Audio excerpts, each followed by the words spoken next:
The real difference between democracy and oligarchy is between poverty and wealth. Wherever the rulers owe their power to wealth, that is an oligarchy. Wherever the poor rule, that is a democracy.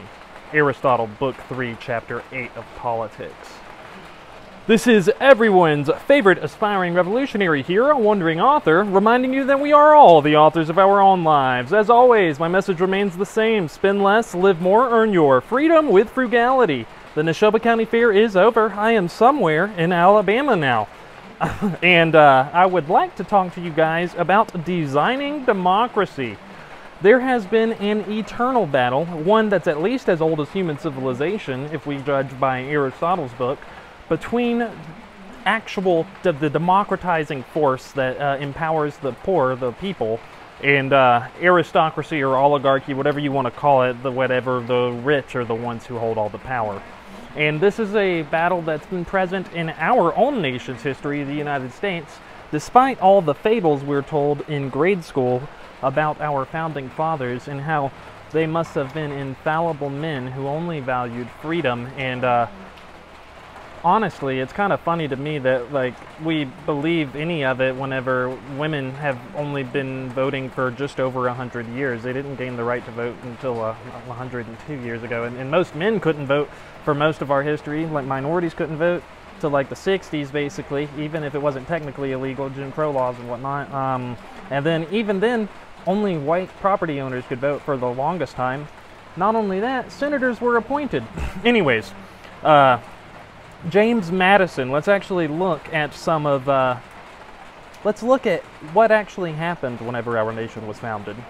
So here's an interesting quote from James Madison, where during the Constitutional Convention debates, which I will post some of these quotes in the description below so you can check them out, he's arguing on the side of, I think anybody could tell, James Madison is an aristocrat. He's arguing for the wealthy and says that if full democracy was given, then the poor would use their democracy to take away property from the wealthy. And here's his quote: "Our government ought to secure the permanent interests of the country against innovation. If elections were open to all classes of people, the property of the landed proprietors would be insecure. And they ought to be so constituted as to protect the minority of the opulent against the majority." And ultimately, James Madison's point during this, and it's a long speech, so I'm not going to quote the whole thing to you, is that the major concern of any decent civilized society is to do exactly what he says in that quote, which is protect the minority of the opulent against the majority.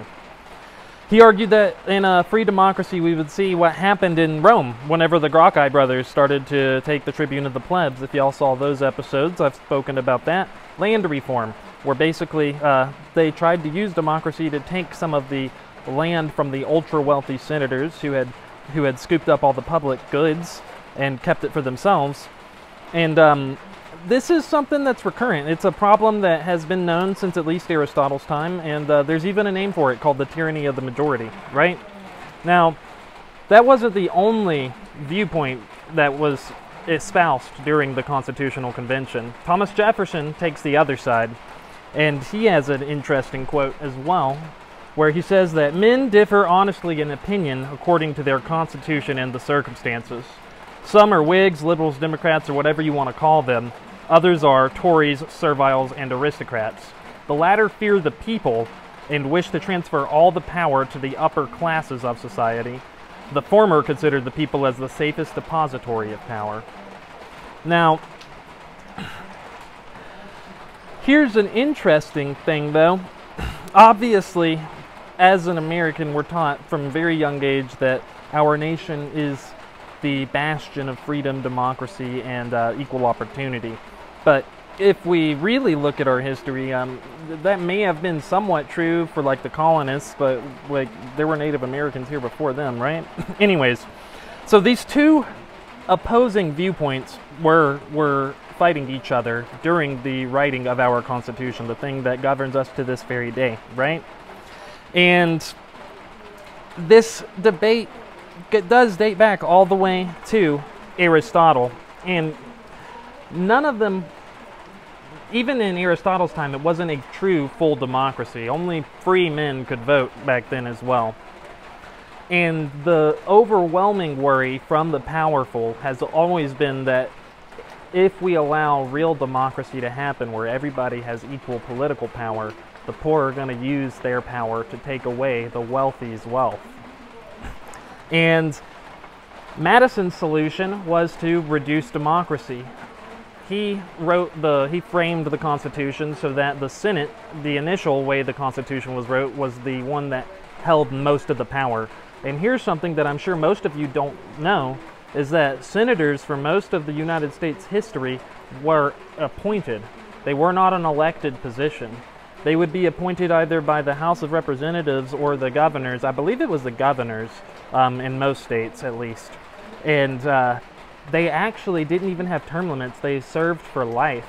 And Madison says that he believes that the government we mean to erect is intended to last for ages. The landed interest at present is prevalent. So again, this right here is written in 1700s English, but he's saying that he wants to create a long-lasting government and that the propertied owners, like the wealthy people, are currently in power. But in the process of time, when we approximate to the states and kingdoms of Europe, so whenever we become more like England, and when the number of landholders shall be comparatively small, so whenever fewer and fewer people hold all of the wealth, kind of what we're seeing today, through the various means of trade and manufacturers, so basically through like acquisitions, you know, the mechanics of commerce, will not the landed interest be overbalanced in future elections? So Madison's very clearly stating that they're worried what's going to happen if the really wealthy lose control of their democracy. And again, his solution was opposite of Aristotle's. His solution was to reduce democracy, keep the power in the hands of the Senate, and basically just give the people like a taste of democracy to placate them. Hashtag placate the people. Now, we have made some real, I don't want to sound like I'm totally just against our country. We've made some real progress. Luckily, you know, after it only took 150 years for us to give women the right to vote. And now, most people at least have the right to vote in our country. At least, you know, if you're over 18, you're born here, and you haven't ever broken any felonies, then you can vote. Now, there's an entire debate about whether that actually means anything. But this really ties into the broader picture of wealth, power, and how these two things correlate with each other, right?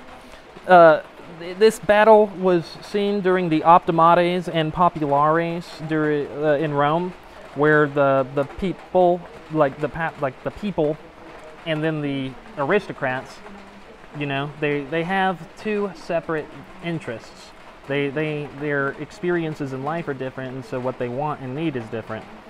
And that's really the history of the United States. It's the history of these opposing forces battling with each other, the democratizing wave, mostly from below, empowered by the people, and then a controlling tendency, mostly from above, and backed by wealthy financiers, business owners, and landholders. And that's the same story that occurred in Vichy France, or the Ancien Regime in France, pre-revolutionary France. It's the same thing that happened in Republican and in the Imperial Rome. And there's a lot more that we could say about this, but I'm just gonna instead of rambling on and on for hours about it, I'm gonna talk about Aristotle's solution. So again, remember, Madison's was to reduce democracy by limiting the people's actual participation, putting hands into the power of the Senate, and then appointing them for lifetime appointments. Aristotle actually, and this surprised me, I did not know this until I was writing this video. Aristotle's solution was to reduce inequality, and he did like he would be called a communist or a socialist for sure, based off of what I read in his book Politics. Here's a quote about what he says we should do. He says in book 6, chapter 5 of Politics, Aristotle, "Poverty is the cause of the defect of democracy. Poverty is the cause of the defects of democracy. That is the reason why measures should be taken to ensure a permanent level of prosperity. This is in the interest of all classes, including the prosperous themselves, and therefore the proper policy is to accumulate any surplus revenue in a fund and then to distribute it to the poor. let me repeat that. This is Aristotle in Athens, like a little over about 2,500 years ago. Poverty is the cause of the defects of democracy. That is the reason why measures should be taken to ensure a permanent level of prosperity. This is in the interest of all classes, including the prosperous themselves, and therefore the proper policy is to accumulate any surplus revenue in a fund and then to distribute it to the poor. The ideal method of distribution is to make such grants available for the purchase of a plot of land. Failing that, they should be enough to start men in commerce or agriculture. So Aristotle's solution is basically to try and use the government to eliminate poverty, and he recommends making it so that men are self-sufficient, you know, the whole teach a man to fish type of thing. Now, I'm not going to comment on what I think as far as whether I fully agree with it. The point of this video is mainly to say that our constitutional founders were not necessarily on the side of the everyman, and some of them were representing wealthy, powerful interests. And I think we all recognize that today something very similar is occurring. Again, the other quote that I gave you was from Aristotle's book, or Politics, Book 3, Chapter 8. The real difference between democracy and oligarchy is between poverty and wealth. Wherever the rulers owe their power to wealth, that is an oligarchy. Wherever the poor rule, that is a democracy. There's more to that quote, but that is paraphrased. It's his words specifically, but it goes on. Anyways, this battle between oligarchy and democracy has been eternal, and personally, I don't know that there is like an actual solution. Now, as we move forward in U.S. history, we'll see a similar trend to what occurred in Rome and in other societies. There's this push and pull. There's progress, and then there's backsliding, where like the last time there was serious progress in the U.S., in my opinion, was in the 60s, whenever the civil rights movement occurred, and we did see some real positive changes that kind of empowered and benefited the everyman. Yeah, so that's really all I've got for you guys today. I had a great time at the Neshoba County Fair. It's a little later than normal. I had to help pack up. I had a good time with my family. Had a great time playing guitar with Minor, Walker, Texas Ranger, guitar virtuoso, and you know, had super great time hanging out with my family and eating all the delicious food. The Neshoba County Fair, for those of you who are unaware, for most people in my generation, it would be easiest to compare to a festival, except with rednecks, and instead of tents, there's cabins, and it lasts a whole week. So, in other words, it's a great time. For the next week, I will be in Alabama. I've got a large map of the United States that should be getting here on Tuesday, as well as a whiteboard, so I want to create a little mission control HQ type board so we can plan our trip up to Maine, which we should be going on here relatively soon. I've got a drummer friend in Nashville I want to visit on the way. But yeah, that's really all I've got for you guys today. This is a wandering author here, reminding you that we are all the authors of our own lives. As always, my message remains the same: spend less, live more, earn your freedom with frugality. What are you guys doing in order to inspire, uplift, and empower your community today? Because this world isn't changing unless we all do our part. You can count on me to do mine daily. Till next time, I love y'all.